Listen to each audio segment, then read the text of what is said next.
boas noites, moitas grazas por estar aquí, moitas grazas á librería Cartabón por permitirnos a Xesús Alonso Montero e máis eu poder presentar este libro que fixemos con Xesús de maneira conxunta, ambos os dous interesados en editar algún material no contexto do Día das Letras Galegas, e entre viaxes en coche e alguna que outra comida decidimos darlle unha nova vida a este libro editado nos anos 60,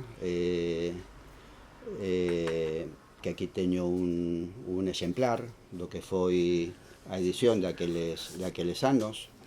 O libro chamase Cantigas sociais recollidas do pobo, son 358 cantigas relacionadas relacionadas e vinculadas sobre o acervo cultural oral galego relacionado coa protesta pola loita pola xustiza que, como non podía ser de outra maneira, o profesor e amigo Xesús Alonso Montero tivo en aquelas datas, e como ten agora unha sensibilidade especial cara a eses temas.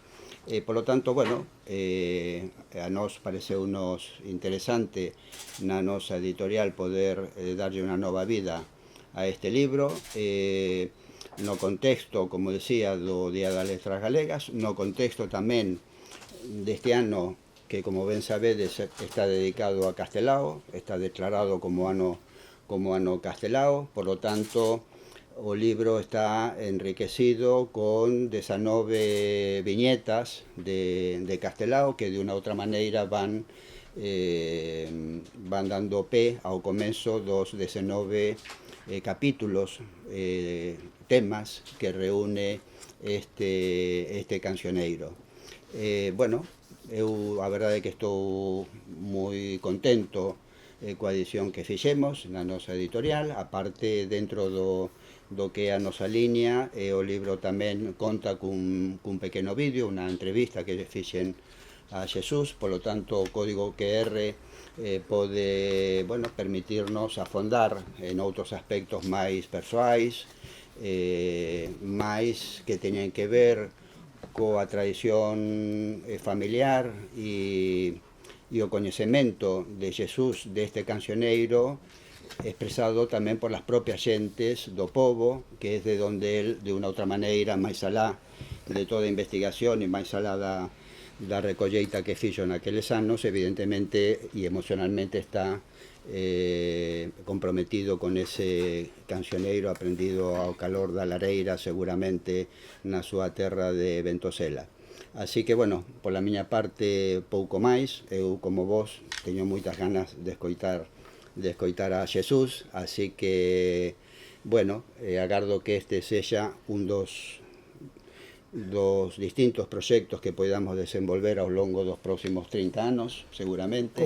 Como mínimo. Así que, temos aínda moitos encontros por diante. Moitas grazas.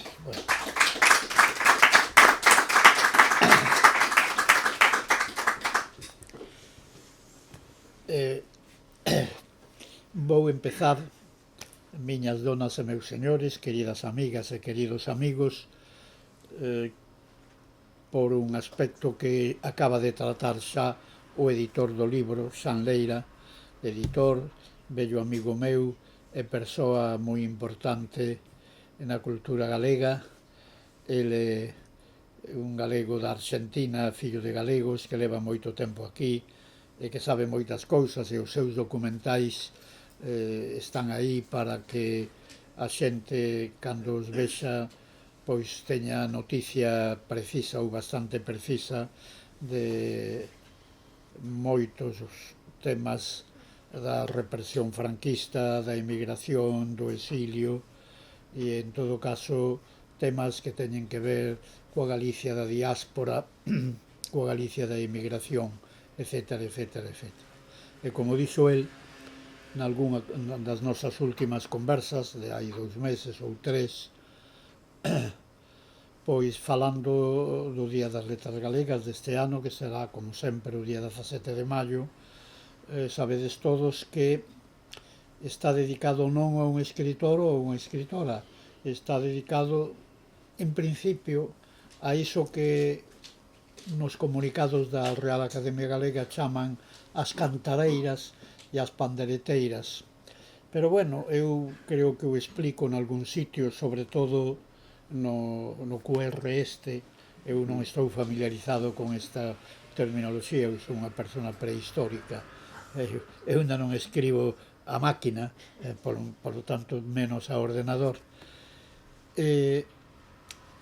O que verdadeiramente temos que homenaxear é o que chamamos o cancioneiro popular da tradición oral. O cancioneiro popular da tradición oral, cando eu era pequeno, aos 9 anos, no ano 38, en Ventosela, na provincia de Ourense, a 4 km de Ribadavia, o cancioneiro popular da tradición oral estaba verdadeiramente vivo. Eu veño desa escola, eu evidentemente estudiei no instituto os 2 últimos anos no Santa Irene, do 46 ao 48, logo na universidade en Madrid, filoloxía románica, pero a persoa que lles vai falar hoxe sobre este tema, algúns aspectos deste tema, ven fundamentalmente doutra universidade. Eu acabo de facer aquí unha chuleta, pero esquecín unha cousa moi importante. Eu hai 15 ou 20 anos publiquei nunha revista que edita a Universidade Complutense de Madrid, que se chama Madrigal, Madrigal por Madrid e Galicia. No, non é eso todo. Non. Publiquei un traballo sobre a miña primeira universidade literaria, que non foi nin o Instituto Santa Irene, nin a Universidade Central na que eu estudiei. Antes dixen Complutense, daquela non se chamaba así, chamábase Central. A miña primeira universidade asistín a ela sin pagar matrícula, gratuitamente, sin ter beca, por outra parte, na aldea de Ventosela. Ventosela vai ligado á miña vida, como saben algunhas das persoas que me coñecen e que teñen lido algo meu. Ventosela é a aldea onde naceu miña nai. Nunha aldea que está a 1 kilómetro, San Paio de Ventosela, naceu meu pai, eran labradores ali do Ribeiro, pero tiñan unha taberna aquí en Vigo, nesta mesma rúa, na rúa Urzais, nunha taberna que se chamaba El Recreo, que desapareceu como tal taberna hai moito tempo, que para que a sitúen está frente ao convento que hoxe chaman Las Siervas de Jesús. Ali nacín eu e aos 9 anos, un mes ou 2, marchamos a familia, meu pai, Benito Alonso Baliñas, e miña nai, Angelina Montero Franqueira, e os meus 3 irmáns, os 4 fillos desta familia, marchamos para a aldea no ano 38, en plena Guerra Civil, o 1 de xaneiro do ano 38, e o 7 de xaneiro, que é o día seguinte do Día de Reis, eu fun á escola pública con don Máximo Montero, que non era parente meu, ali en Ventosela. Quizáis un mes despois, 2 meses despois, estamos aínda no inverno, porque xaneiro, febreiro, marzo, e no inverno nas aldeas, que se fai aos sábados e aos domingos, sobre todo aos domingos, porque hoxe temos unha concepción demasiado moderna, porque os sábados hoxe, bueno, son sábados máis ou menos festivos para moita xente, pero daquela non, pero sobre todo o domingo, que se fai nunha aldea no século XVIII, nunha aldea galega, que é o que nos interesa agora, ou no século XIX, pero no ano 1938, en plena Guerra Civil, esa aldea, como outras aldeas de Galicia, non difiren moito dunha aldea do XIX, dunha aldea do XVIII. Dicía un amigo meu de Lugo, eu estuve en 16 anos en Lugo, dicía, as aldeas son o neolítico con autobús, con coche de línea que pasa por ali unha vez cada día, pero por demais é neolítico, as pallozas do Cebreiro, etc. Entón, eu que ia daqui de Vigo, eu teño un choque cultural que é fundamental na miña formación e na miña configuración espiritual e intelectual. Eu aprendín a ler moi pronto, ao parecer, lía de corrido, lía os libros, eu fui á escola republicana, claro, porque eu, o 18 de xullo do ano 36, tiña 7 anos e medio. Eu aprendín a ler na escola republicana. Meu pai non era lector, meu pai non era periódico, meu pai era un gran labrador, un gran taberneiro. Miña nai era máis pintureira, gustaba o cine, lía novelas Puello, que eran novelas de amor daquela época e tal, e foi intelectualmente na miña casa a mente reitora. Eu estudiei por ela.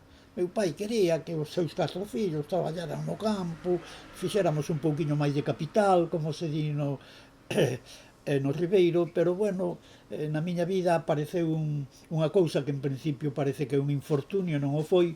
Un médico equivocouse, dixo que eu tiña unha enfermedade do corazón, e non a tiña. Eu empecé a ter enfermedades do corazón aos 15, aos 16, aos 17 anos, pero outras enfermedades do corazón.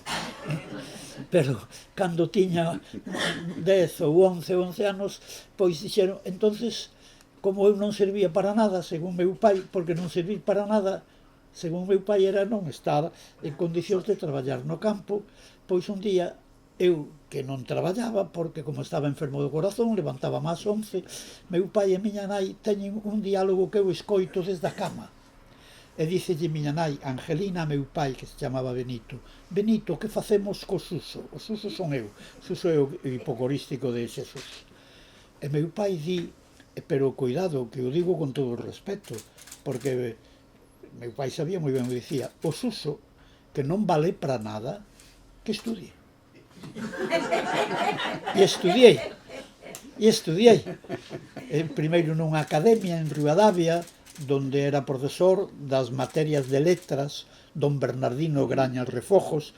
Acaba de falecer o seu fillo, Bernardino Graña. Os dous fixemos naquela academia de Ribadavia o ingreso do bacharelato xuntos. Bueno, o caso é que eu chego á aldea. Eu era un rapaz que xa, cando había circo, iba ao circo. Eu iba ao cine polo menos unha vez cada semana.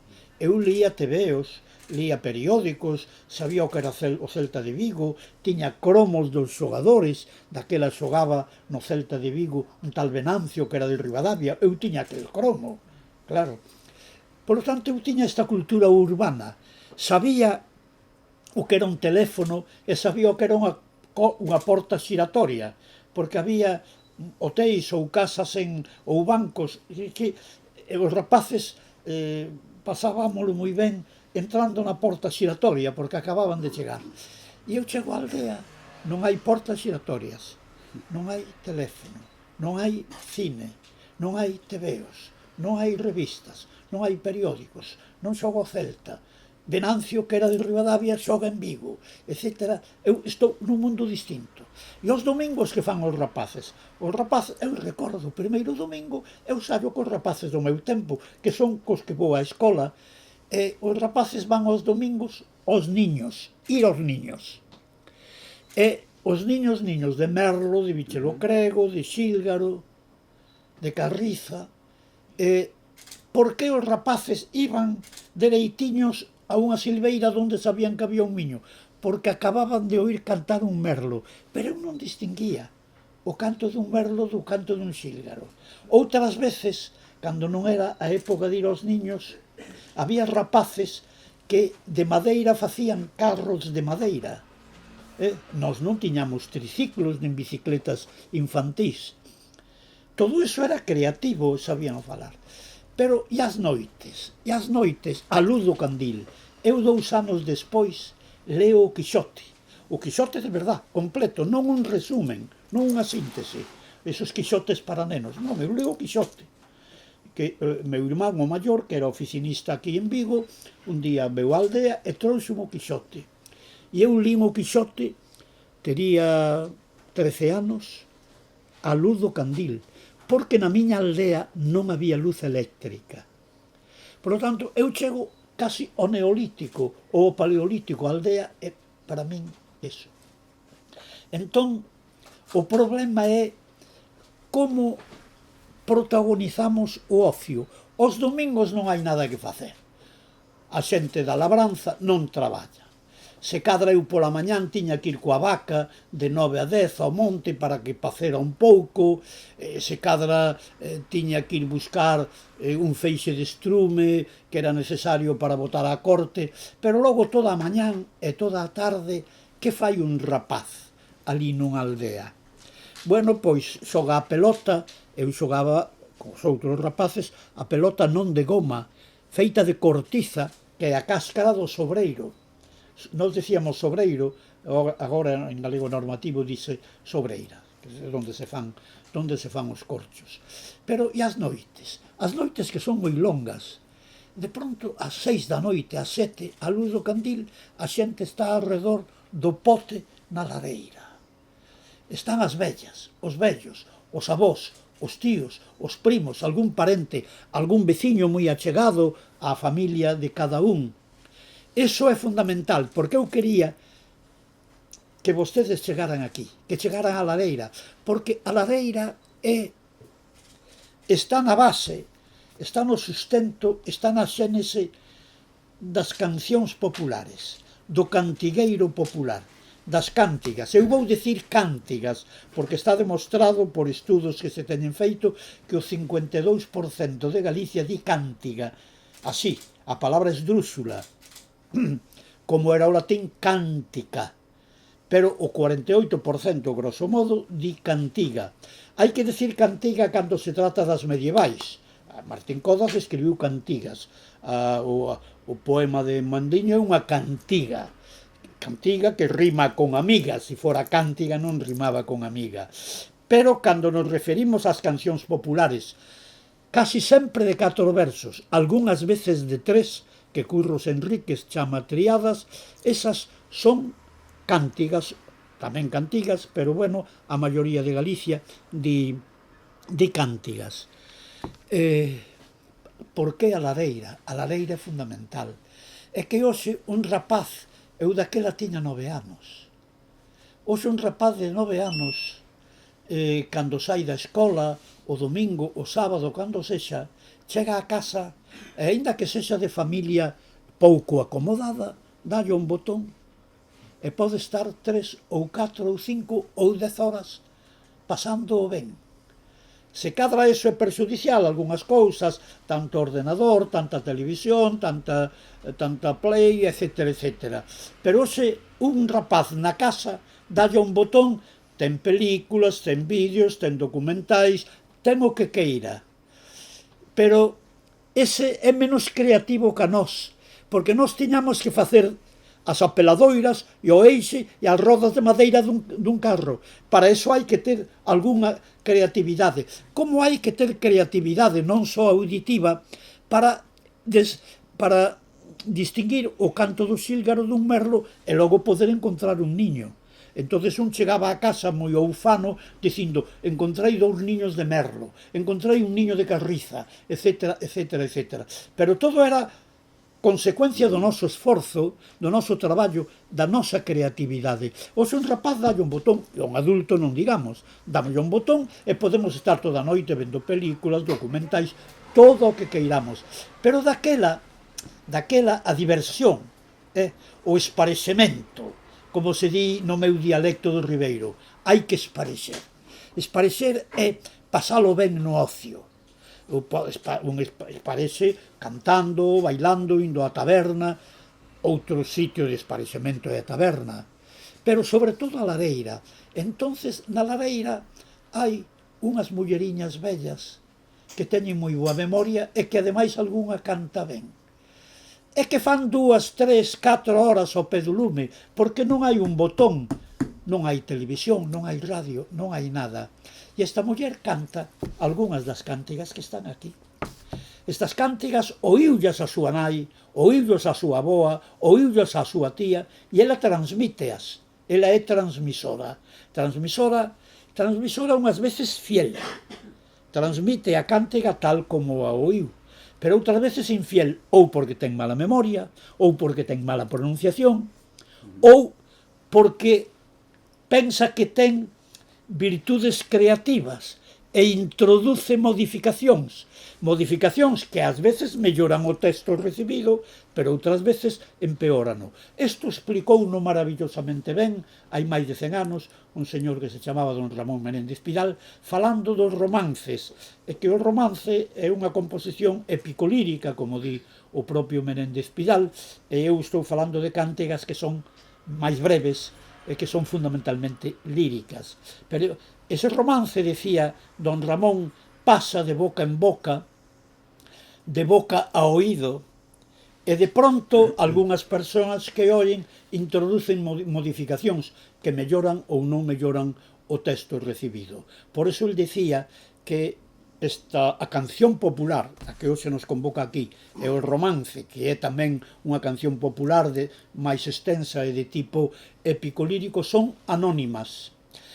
O autor é colectivo, porque cando a cántiga chega a nós, as mulleres que eu oín cantar na lareira en Ventosela no ano 1940, xa pasou por moitas memorias e por moitas bocas e sufriron modificacións. Polo tanto, como decía Menéndez Pidal, a cántiga, como o romance, ten un autor colectivo, pero no inicio, no principio, ten un autor individual. A cántiga nace un determinado día. De pronto, alguén, unha muller, ve que vive miseramente, que na súa aldea se vive miseramente, e que a muller casi non pode amamantar o fillo porque ten pouco leite, porque come mal e come pouco, etc. E esa muller, porque as mulleres son autoras de moitas das cántigas, e antes Camín xa o dixo o padre Sarmiento no século XVIII, esa muller inventa miña naiciña, como a miña nai ningunha, que me quentaba a cariña co calorciño da súa. Estes 4 versos de quen son? De alguén que tiña nomes e apelidos, probablemente era muller, e quizáis esta cántiga con outros aspectos lingüísticos foi cantada no século XVII, XVIII, XIX e foi sendo modificada unhas veces para ben e outras para mal. Menéndez Pidal decía, no inicio o autor é individual, pero cando chega a nós séculos despois é o que el chamaba en castelán autor legión, o autor colectivo. Pero claro, a cántiga ten un autor individual.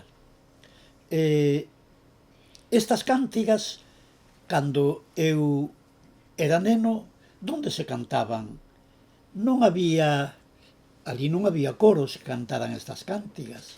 Ali non iban ao teatro que había en Ribadavia ou que había en Ourense a cantar as cántigas, as famosas cantareiras e pandeireteiras que o fixeron ao final do franquismo. Porque eu que sei, en 1970, pouco antes da morte de Franco, un grupo de pandeireteiras e de cantareiras que vayan a un local, ao Liceo de Ourense ou ao Teatro Principal de Ourense, van cantar esas cántigas, pero iso é un acto de cultura. Esas cántigas oín naseu na lareira a señora Isolina, a señora María, a señora Manuela, pero para min non era un acto de cultura, para min era un acto de vida, como xogar cos rapaces, como ir aos niños. Para nós era o alimento que necesitábamos, porque que facíamos o domingo, que facíamos as noites de inverno. Se non tiñamos o botón da televisión, se non tivésemos a señora Isabel, a señora María, a señora Manuela, que nos contasen contos e que nos cantasen cántigas.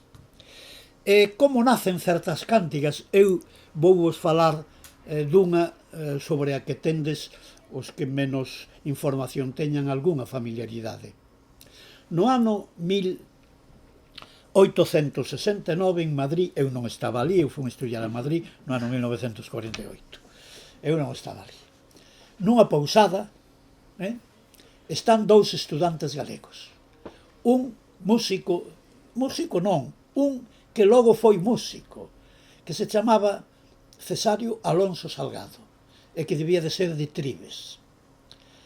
Está con outro estudante, que xa direi quen é, está unha tarde así un pouco saudosos, están pensando en Galicia, os dous son galegos, están en Madrid. E o outro non é músico, o outro é de Celanova, nacera en 1851 e aínda non cumpriu 18 anos, vai nos cumprir en setembro dese ano. Chámase Manuel Curros Enríquez. Ben, ele está estudiando o exame que ten que facer mañá na universidade, que ele estudiou Dereito. Probablemente non terminou a carreira. Está estudiando a asignatura de Economía Política por un manual dun profesor galego eminente, daquela que se chamaba Manuel Colmeiro, pero que non é o pintor que viría despois. Está na lección, non recordo ben, creo que na 12.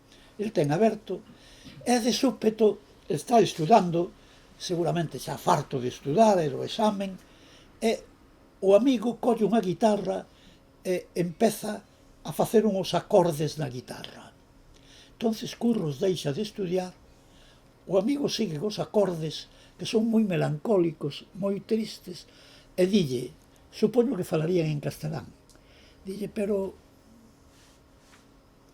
que estás facendo? Estou me entretendo. Continúa. E entonces, mentras el continúa e sigue administrando acordes, Curros, na marxe dereita da lección 12 do libro de Economía Política, escribe: non unha noite na eira do trigo, como pensan vostedes, que todos temos cantado ese verso. Unha noite na eira do trigo, mal feito. Se estivese Curros aquí, alporizaríase, porque era un home de moito xenio. O que ele escribiu é Unha noite no xardín sentada, ao refreixo do branco luar, unha nena choraba sin trégolas os desdés do ingrato galán. Bueno, a historia sabémola todos.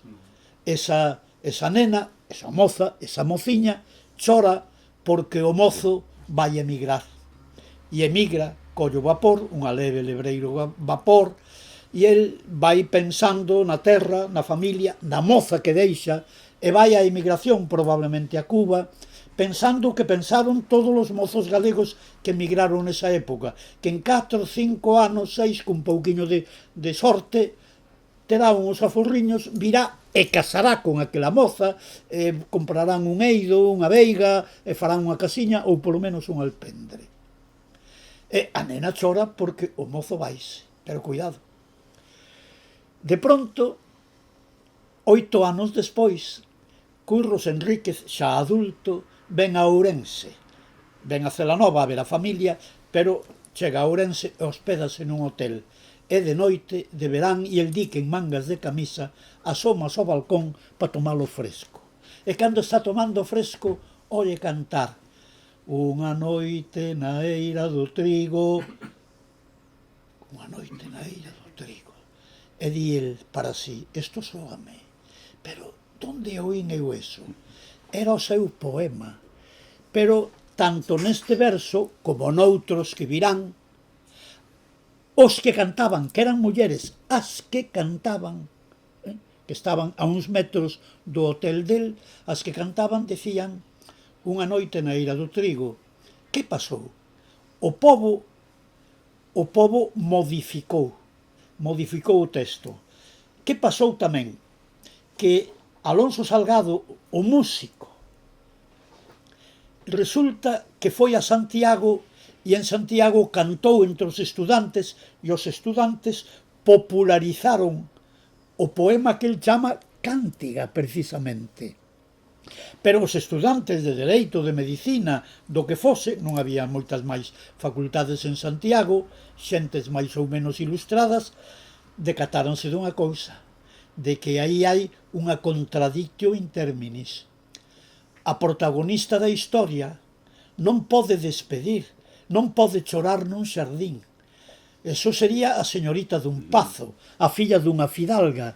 Ela non. E o pobo, quen fose, xente do pobo, probablemente algunha iletrada, o que fai é modificar o primeiro verso para que sexa máis concorde co espírito e co miolo da historia, e pon unha noite na eira do trigo. Porque non é unha noite no xardín sentada. No xardín sentada sería a filla dunha fidalga nun pazo, pero esta non é a historia. Pero don Juan Antonio Saco y Arce, sacerdote, catedrático de retórica nun instituto de Ourense, daquela non había máis que un, recolleu en Tui e noutras localidades unha versión co verso cambiado, unha noite na eira do trigo, pero con outro verso tamén cambiado. Unha nena choraba coitada os desdés do ingrato galán, di Curros. E o pobo, é dicir, a versión que recolleu poucos anos despois, Saco e Arce, di a desgracia do ingrato galán. Porque non hai desdés. O mozo este non é un don Juan Tenorio que anda daqui para ali, que lle fai as beiras a unha moza, e que a engana e que a deixa. Non é eso. Non. É víctima da súa economía. É o prototipo do emigrante daquela época que se vai por circunstancias económicas. Polo tanto, non é desdeñoso, non desdeña o seu amor. Con toda seguridade vaise pensando nela, estará pensando nela sempre, e cando tiña uns aforros virá para casar con ela. Entonces o pobo, neste caso poéticamente máis intelixente que Curros Enríquez, non pon os desdés do ingrato galán, di a desgracia do ingrato galán, porque é unha desgracia. Se é unha desgracia ter que emigrar, aínda que un non teña moza. Pero se un ademais deixa unha moza guapa, fermosa, etc, etc, etc, etc, a desgracia é maior. Bueno, pois así vive. É que hoxe estamos nun mundo en que temos discos, temos libros, temos televisión, temos todos, pero daquela a tradición oral era fundamental.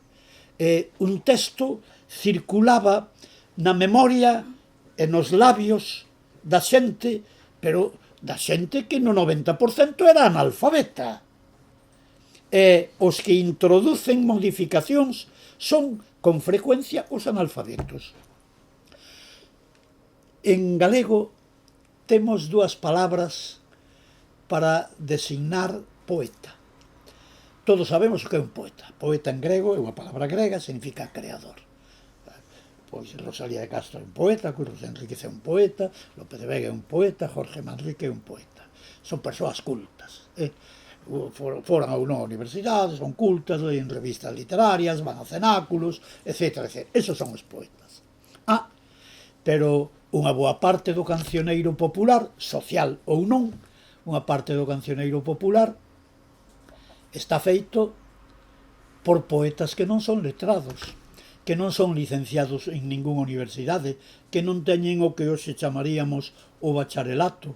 Moitos son analfabetos. Pero hai analfabetos, eu vou falar de algún, hai analfabetos que teñen chispa poética. Ben, pois en galego, hasta o ano 36, na liña baixa, había nome para o poeta popular, fistor. Un fistor. E, polo tanto, tamén ten que haber o feminino, fistora. Moitas das cántigas están non escritas, creadas nunha lareira, nun fiadeiro, nunha taberna, por un fistor ou por unha fistora. E se esa cántiga reflicte ben as sensacións do pobo, a maneira de entender a vida o pobo, entonces a comunidade fai súa esa cántiga. E se a cántiga non é moi concorde co espírito do pobo, o pobo introduce as modificacións debidas. Por iso o pobo, primeiro en Santiago e logo en Tribis, modificou o primeiro verso do poema de Curros e logo o cuarto, sustituindo en vez de desdés da desgracia. Así vive. Así vive o cancioneiro. Este libro, máis ou menos, xa o deu a entender o seu editor, a quen agradezo moito, porque estou encantado da edición, de que reproducira a ilustración que figura na coberta da colección que o acolleu en primeira edición. Esta era unha colección que foi moi importante daquela, que se chamaba O Moucho, que se inaugurou cun libro que tuvo un éxito de público extraordinario, o Catecismo do Labrego, que aparece asignado por Fray Marcos da Portela, doutor en teoloxía campestre, pero é Valentín Lamas Carvajal. E o Catecismo do Labrego hoxe xa prende menos na xente, pero en min prendeu moito. Por qué? Porque eu ainda sei de memoria hoxe o Catecismo do Padre Astete. Estudábase na escola, no instituto, e no examen de estado, que era a reválida que nós facíamos ao cabo dos 7 anos do bacharelato na Universidade de Santiago, eu fixena no ano 48, o examen de religión era o Catecismo do Padre Astete. Noutras partes de España era o Catecismo do Padre Ripalda. O Catecismo do Padre Astete é de 1550, século XVI. Daquela existía o que se chama en gramática voseo, non tratar de ti, tratar de vos. Entonces, o catecismo é preguntas e respostas. Un sacerdote pregunta a un catecúmeno, que é o aprendiz: sois cristiano? E o aprendiz dice: sí, por la gracia de Dios. Ese nombre de cristiano, de quién lo hubisteis? De Cristo nuestro Señor, etc. Eu quedaba coa boca aberta cando lía: sois cristiano? Dice: sois? Bueno, eu sí, estes non sei se son. Claro, porque para min diríxese en plural. Porque así é como falaban no século XVI, así como escribía Garcilaso de la Vega. E, polo tanto, a Igrexa, que sempre é arcaizante en todo, tamén lingüísticamente era arcaizante. Que fai Lamas Carvajal, que non asina co seu nome o libriño? El di que é doutor en teoloxía campestre. Entonces, sois cristianos y por la gracia de Dios, el converteu. Sodes labrego? Sí, pola miña desgracia. E así continúa. Ben,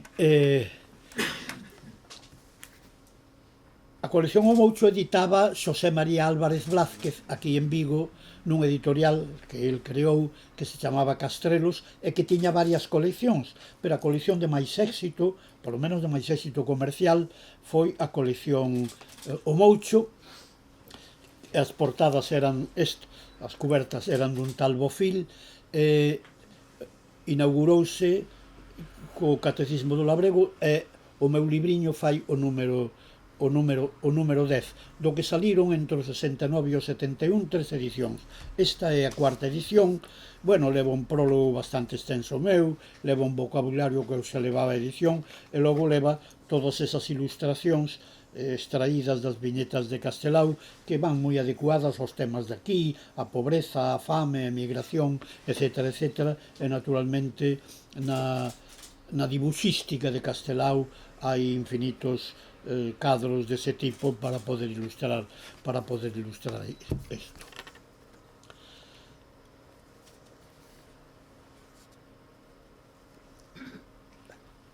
Houve unha polémica no século XIX, principios do XX, en toda España, que en certo modo foi provocada por unha personalidade do mundo das letras que, bueno, que daquela era casi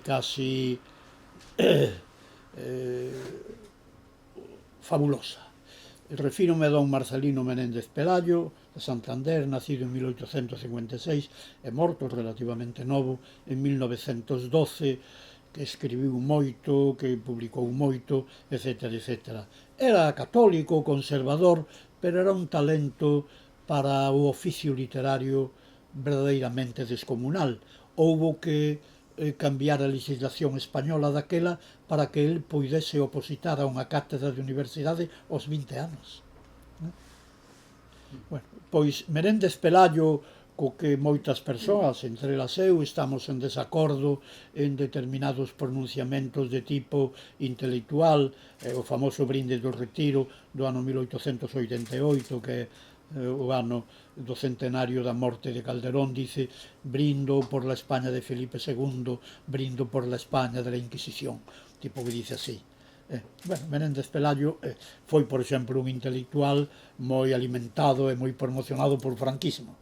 Eu mesmo tive que explicar todo un curso en preuniversitario sobre un libro de Menéndez Pelayo. Eu e todos os profesores de literatura española nos institutos, alá polo ano 62 ou 63. Pero fora deso, Menéndez Pelayo en cuestións literarias tiña moito tino, moita cabeza e unha asombrosa erudición. Entonces, el dixo que estaba farto dos cantares ao modo popular, ao xeito popular que se publicaban daquela, porque moitos poetas en España, en castelán, en Galicia, moitas veces en galego, fixeron coplas ao xeito popular. E el dicía: si una copla es buena, no es popular, y si es popular, no es buena.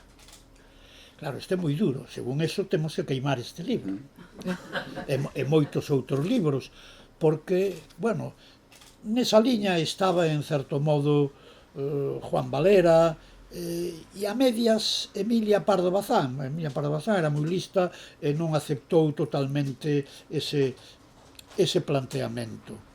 Pero en Galicia das o caso de que en 1863, e aquí en Vigo, nunha rúa que está no Casco Vello, e donde estivo hai unha placa ali que o recorda, a imprenta Compañel, editouse o primeiro libro en lingua galega de Rosalía de Castro, Cantares Gallegos. Bueno, por que Rosalía chama a ese libro, que é o libro fundacional da literatura galega moderna? Porque cando Rosalía publica iso, ela non sabía que se escribira en galego antes, porque descoñecía ela e incluso o seu marido Murguía, que era moi erudito, descoñecían os famosos cancioneiros, Vaticana, Axuda, Colosio Brancuti, e non sabían nada ou prácticamente nada de Mendiño, Martín Codas, Pallo Gómez Chariño, etc. etc. Rosalía ten a idea de que ela está creando unha literatura, porque aquela lingua popular que ela non falaba na casa, ela e Murguía falaban en castelán, e cos seus fillos falaban en castelán, pero o que falaban os rapaces de Padrón, etc., etc., onde pasou os seus primeiros anos, era unha lingua que para ela non tiña literatura. Entonces, Cantares Gallegos, ainda que hai mínimos precedentes, pero como libro fundamental e fundacional é Cantares Gallegos. Por que titula Cantares Gallegos? Digo moi claramente no prólogo, porque ela o primeiro que fai é recoller un cantar gallego, daquela dicían gallego, non galego, un cantar gallego que oíu en Padrón, que oíu en Bastavales, que oíu en Santiago sendo pequena ou sendo adolescente, e quedou entusiasmada. Claro que tiña que quedar entusiasmada, porque era unha muller intelixente moi sensible, e quedou moi entusiasmada o día que oíu por primeira vez a unha vella, como as que eu logo escoitei na miña aldea de Ventosela, na Ladeira, decir: a rula que viudou xurou de non ser casada, nin pousar en ramo verde, nin beber da auga clara. Cando un oe eso, a rula é en castelán a tórtola, dos tortolicos son dos namorados, non? Aí están como os tortolitos. Bueno, a rula simboliza o amor. A rula quedou viuda, e cando queda viuda, ela promete ser dunha lealdade total. Pero lealdade non é que vaya a casar con outra ave neste caso, non, eso nin soñalo. É que ela non vai facer nada por ter un motivo de alegría. Ela o que quere é sufrir e penar. Esa é unha maneira de ser leal, de guardarlle fidelidade ao seu o seu marido. Hai un romance en castellano, que é o romance de Fontefrida, que é maravilloso neste sentido. Porque a Rula non quere pousar en Ramo Verde, porque pousar en Ramo Verde é ir buscando unha alegría. Pousaría, algunhas non sempre anda voando, ten que pousar, e pousa nunha pola pois bella, que non produce alegría. Nin pousar en Ramo Verde, nin beber da auga fría. Este é un verso extraordinario. A Rula, desde que queda viúva, non fai máis que chorar. E a Rula apenas come, pero ten que comer algo para non morrer. E apenas bebe, pero ten que beber algo para non perecer. E de vez en cando, nunha poza pequena, bebe. Entonces leva o pico hasta a tona da auga, pero cando mete o pico na auga xa caíron as vaguas dela, e as vaguas enturbiaron a auga, e por tanto ela non bebe auga clara, bebe auga turbia. É que tamén di auga ás veces Rosalía de Castro. Non hai maneira de expresar esa fidelidade ao marido morto, sí, esa fidelidade que leva a ela a ter a conciencia de que proporcionarse a si mesma algún motivo de alegría, como pousar nunha pola verde, nunha pola florida, eso é pecaminoso, eso é un pecado, eso é unha infidelidade que ela non tolera. Bueno, probablemente este é unha estrofa dun texto un pouco máis amplo, pero non nos chegou máis que eso. Cantares gallegos é, non todos, pero casi todos é. Eu preguntáballes aos rapaces, logo saberán aquí cando era eu profesor do Instituto de Lugo, calquera edición que vostedes teñan manexado de Cantares gallegos verán que, por exemplo, Castellanos de Castilla, tratade ben aos gallegos, cando van como rosas, cando ven como negros. Gallegos, dice no galego da época, e así o dicía Rosalía. Eso aparece en letra cursiva. E logo todo o demais, 40 ou 50 estrofas, son de Rosalía de Castro, que aparecen en letra non cursiva. Eu recordo que moitas veces decía, vamos a ver, Castellanos de Castilla, tratade ben aos gallegos de que é de Rosalía de Castro ou de Curros Enríquez. E todo día, de Rosalía de Castro. E dice, pois de ningún dos dous. E quedaban chafados. Bueno, era un sistema pedagóxico así un pouco bruto que tiña eu, pero, bueno, para que espabilaran. Porque Castellanos de Castilla, tratade ben aos gallegos, non é de Rosalía de Castro. Por esos editores, desde a primeira edición, a de 63, en Compañel, aquí en Vigo, está en letra cursiva. Esa é unha cántiga que oíu Rosalía de nena, ou de adolescente, ou de moza, que lle gustou, que a impresionou, que a memorizou, e que un bo día di, esta cántiga debería ser glosada por min. Polo tanto, o poema de Rosalía non é a cántiga, esa é da musa popular. Iso é de Xan Pobo, non de Xan Leira, de Xan Pobo. Eso é da musa popular, eso é dun fistor. Probablemente o fixo un fistor ou unha fistora analfabeta. E todo o demais, que non ven en letra cursiva, iso é o de Rosalía. Castellanos de Castilla é un poema que, na miña opinión, en todos os libros galegos está mal interpretado. Pero antes de interpretarlles eu Castellanos de Castilla, vamos falar dos cataláns. Porque a fin do 19 apareceu, ou a mediados do 19, en Cangas, en Moaña, en Vilanova de Ourousa, etc., no litoral galego, unha cántiga que decía, neste galego no que hai deficiencias, catalán de Cataluña, barbas de conexo manso. Tería que decir coello ou coenllo. Eso é o galego enxebre, puro. Pero aí hai unha especie de castelanización, conejo, conexo. Igual que se dice jabón, xabón, eles dicen conejo, conexo. De aí ven a cousa, pero é xa unha deturpación do galego. Catalán de Cataluña, barbas de conexo manso. Por que non das ao gallego, decían gallego, non galego, unha hora de descanso? Como interpretan vostedes esta cántiga de 4 versos? Pois esta é unha cántiga que eu chamo anticapitalista. Que a chamo aquí anticapitalista, que quere decir? Quen é o catalán de Cataluña? Bueno, pois desde fins do século XVIII chegaron o que aínda hai pouco, por exemplo en Vilanova de Arousa, chamaban os fomentadores, que eran cataláns.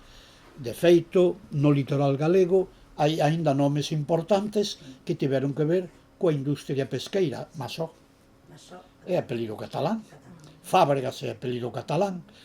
Polo tanto, o primeiro importante proceso de industrialización que houve en Galicia foi a dos fomentadores cataláns. Eles son os que crean a industria do salgado e da conserva do peixe.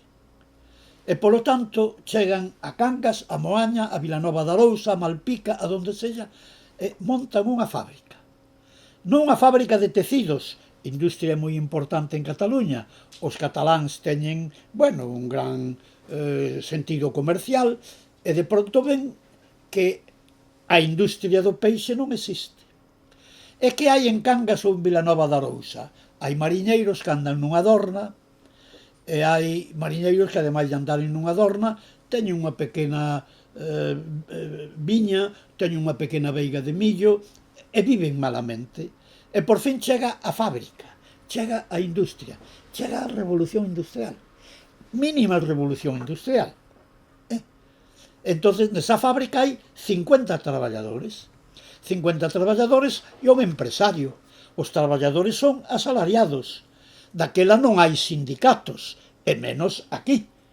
E, polo tanto, os traballadores de Cangas ou de Vilanova de Arousa están a mercé dos caprichos do empresario catalán. Se o empresario catalán decide un día que en vez de 10 horas hai que traballar 11, trabállase, porque senón bótante. E están gañando un salario xeitoso e non se están expoñendo nunha dorna no mar, que moitos deles moren. A fábrica é moi importante, pero tamén se decatan porque eles falan entre sí. Cando 50 homes están xuntos, o movimento obreiro, non se entendería a obra de Marx se non existira o movimento. Os obreiros falan na fábrica e dicen, estánnos explotando, dicen a hora do bocadillo, e cando saen, e cando están na taberna, estánnos explotando. Bueno, temos que facer unha reivindicación. Non se sabe de reivindicacións que fixeran en Cangas ou en Vilanova de Arousa. Non se sabe. Pero hai a protesta da palabra, hai a poesía. Alguén, seguramente a muller dun traballador, inventou isto. Catalán de Cataluña, barbas de conexo manso, porque non das ao gallego unha hora de descanso. Quere decir que os explotaban moito, que terían que darlle 2, 3 horas, que terían que traballar menos. Non é pola cuestión salarial, é pola cuestión do descanso. Pero cuidado co segundo verso, barbas de conexo manso. Eso é un aldraxe para o catalán. Son as barbas medio rubias de Xudas. É un Xudas. Non só é un explotador, é un Xudas. E todo o mundo, porque daquela todo o mundo ten cultura eclesiástica, todo o mundo iba a misa e sabía quen era Xudas entre os apóstolos. Ben, pero acerta a musa popular aquí, porque o catalán de Cataluña é merecente desta cántiga. Se é explotador é merecente, pero eu pregúntome, o catalán de Cataluña, que este é o primeiro verso, é explotador por empresario ou por catalán? E os explotados son explotados pola súa condición de galegos ou pola súa condición de asalariados, hai que dicilo todo, no sistema capitalista. Por lo tanto, erran o tiro. A cántiga é unha protesta porque algo vai mal na fábrica. pero esta especie de diatriba contra o catalán é injusta, porque se cadra algunhas das fábricas xa non son de cataláns, e estes cataláns seguramente eles ou os seus pais en Barcelona ou en Badalona ou en Lleida ou en Girona tiveron fábricas de tecidos, a famosa industria téxtil catalana. Ali tamén explotaban os cataláns. Explotaban porque o capitalismo é explotador. O capitalismo é máis explotador, menos explotador. Eso é unha cuestión de cantidade. Pois o mismo lle pasou a Rosalía. Rosalía oíu cantar castellanos de Castilla, tratade ben os gallegos, cando van como rosas, cando ven como negros. A que galegos se refire? Os que van á sega. É iso que chaman os sociólogos e algúns historiadores unha emigración anduriña. A outra emigración, cando un vai a Cuba ou cando vai a Argentina, vai por 5, 10, 20 anos, o que sexa, e non van. Van por 2 meses. Van no mes de xuño e veñen no mes de agosto, así. Como as anduriñas, van e veñen. É unha emigración anduriña. Tratan os casteláns mal os galegos. Pero a idea que tiñan en principio os meus alumnos cando eu lles facía ler primeiro este texto, que non é de Rosalía, que é do povo, non digo de Xan Leira, é de Xan Pobo.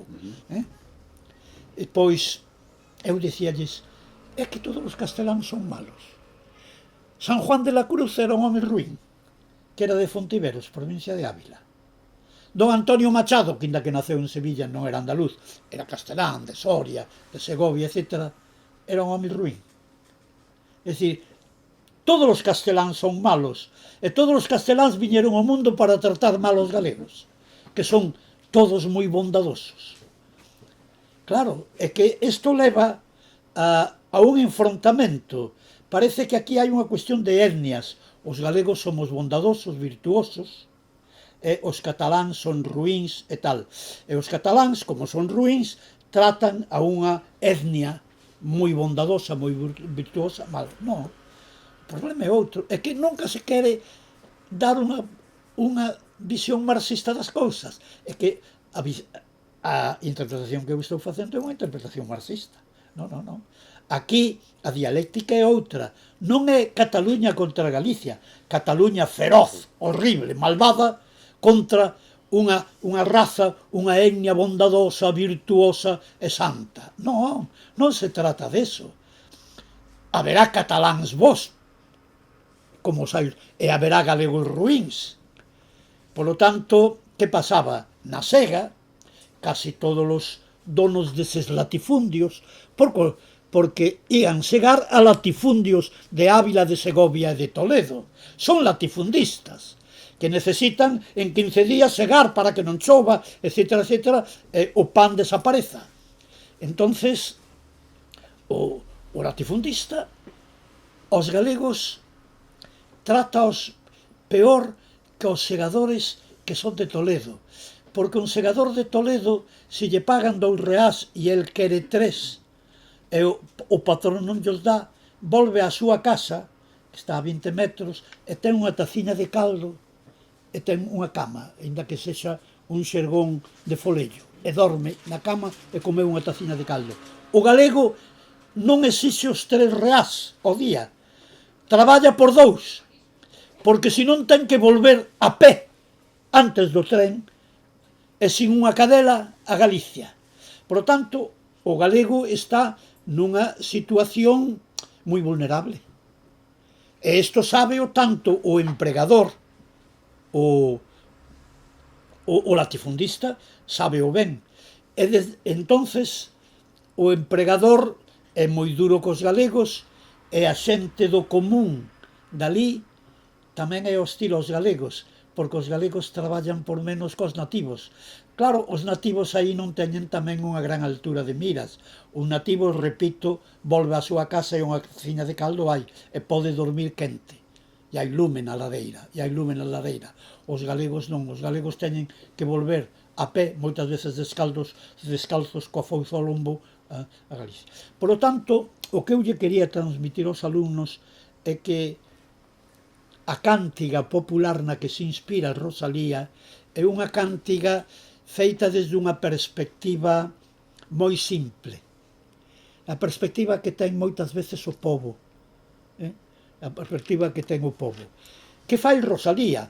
Rosalía glosa o poema, e no poema de Rosalía hai versos como estes: castellanos de Castilla, tendes corazón de aceiro. E noutro verso, castellanos de Castilla, tendes corazón de ferro. Era cando eu lles volvía a dicir aos meus alumnos, pero todo, San Juan de la Cruz tiña corazón de ferro, tiña corazón de aceiro. Os que teñen corazón de aceiro son os empregadores, o empresario agrícola, o latifundista, que paga pouco porque el quere ter esa plusvalía, el quere enriquecerse. É o sistema capitalista no mundo agrario. É como Rosalía, porque ora non fala o pobo. Cando dice tendes corazón de aceiro, fala Rosalía.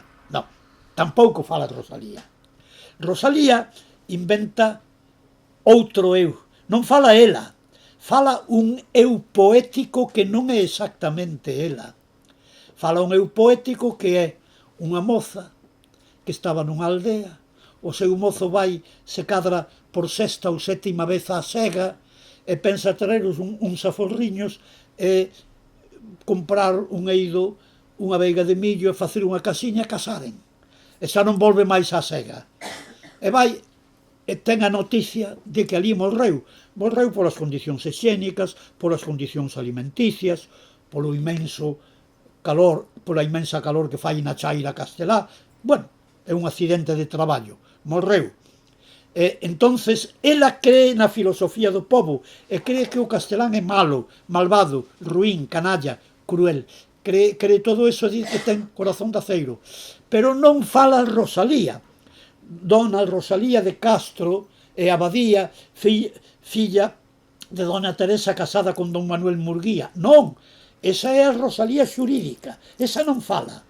Fala unha muller que ela inventou, é unha muller real, que estaba esperando que o seu mozo viñera dentro de 2 meses da sega e trouxera os suficientes aforros para iniciaren a súa vida en común por primeira vez. Por lo tanto, esa muller que non é letrada, que seguramente é analfabeta, cree o que lle conta a musa popular e cree que todos os casteláns son así. Pero claro, hai que interpretar, hai que poñer o poema na boca desta muller probablemente analfabeta, unha campesiña, unha moza de calquera aldea de Galicia, que está desesperada. En todo caso, o seu home morreu na sega en Castela. Eso sí que é certo.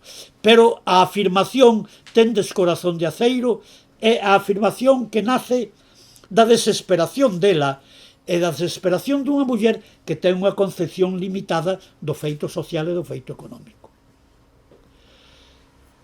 Así que, fíxense canta materia de discusión e canta materia de debate e canta materia de lectura, sobre todo da o noso cancioneiro popular.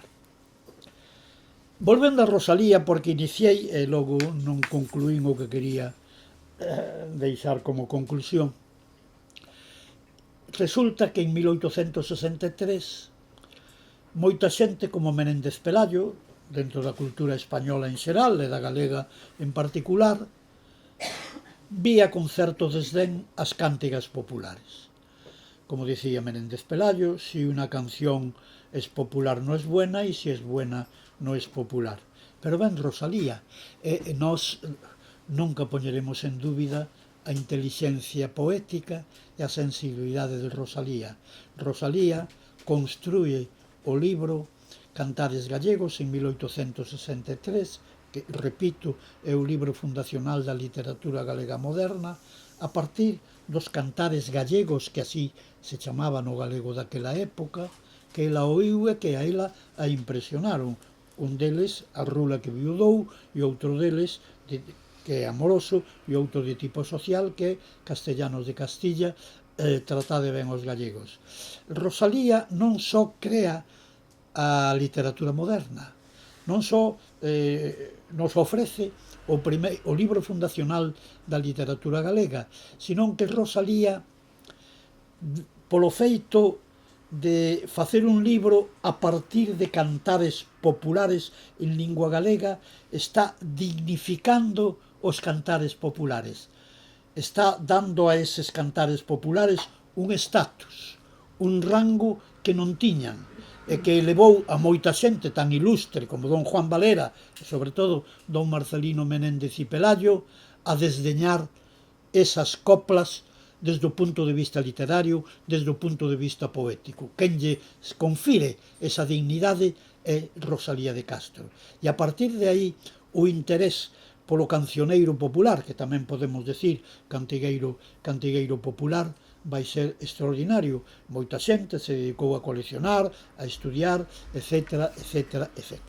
Como vamos de tempo mal, vou terminar.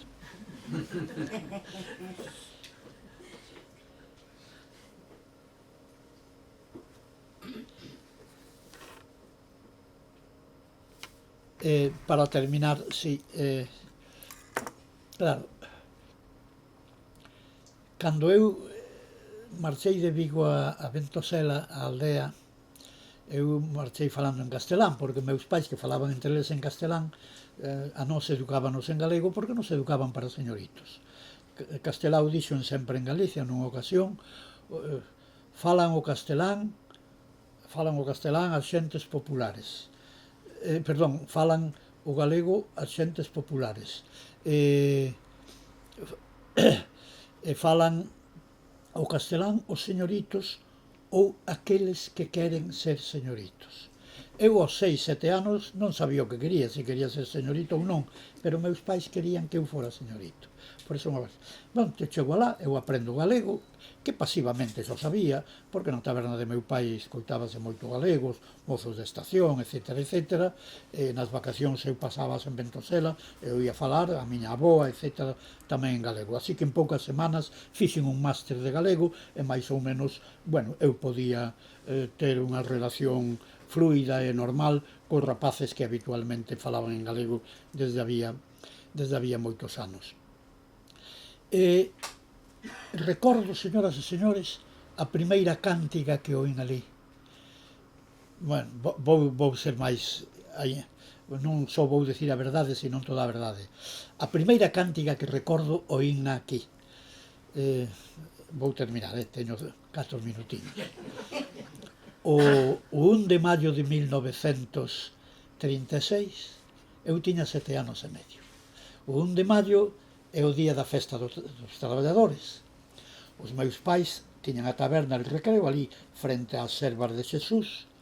Ese día celebrouse a manifestación central de Galicia en Vigo. O sea que os traballadores, sindicatos, etc, da Coruña, de Lugo, viñan a Vigo. Eu sabía que había unha gran manifestación. Eu daquela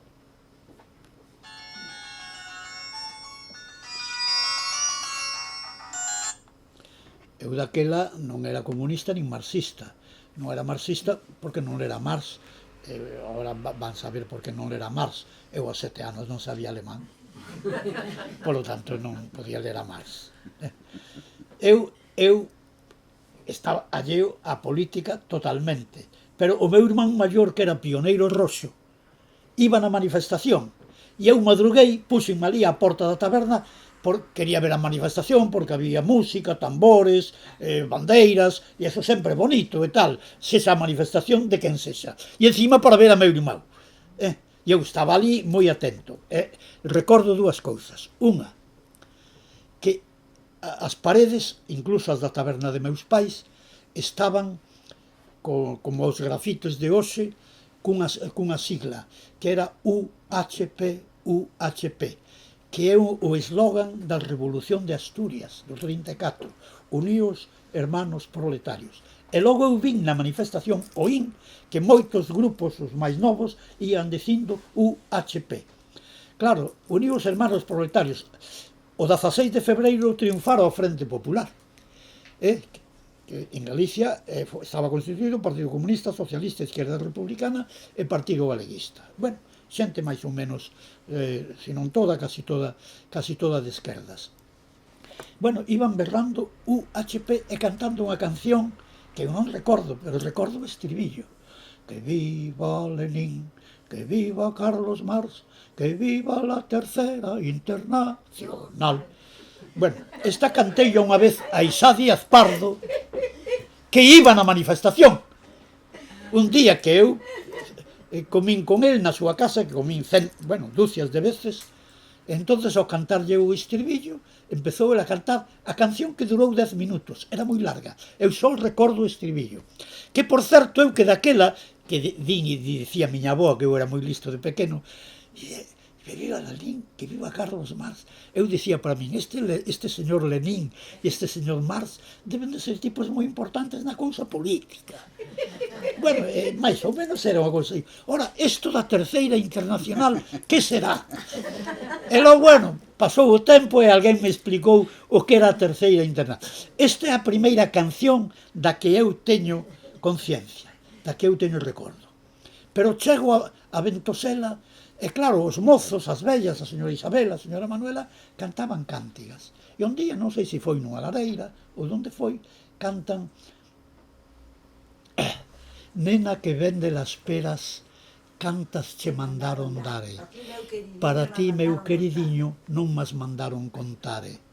Digo, pódese ser máis poético cando un quere cortexar a unha rapaza, ou unha rapaza quere decirlle sin comprometerse moito que, bueno, que ese rapaz que quere comprar as peras lle enche o ollo.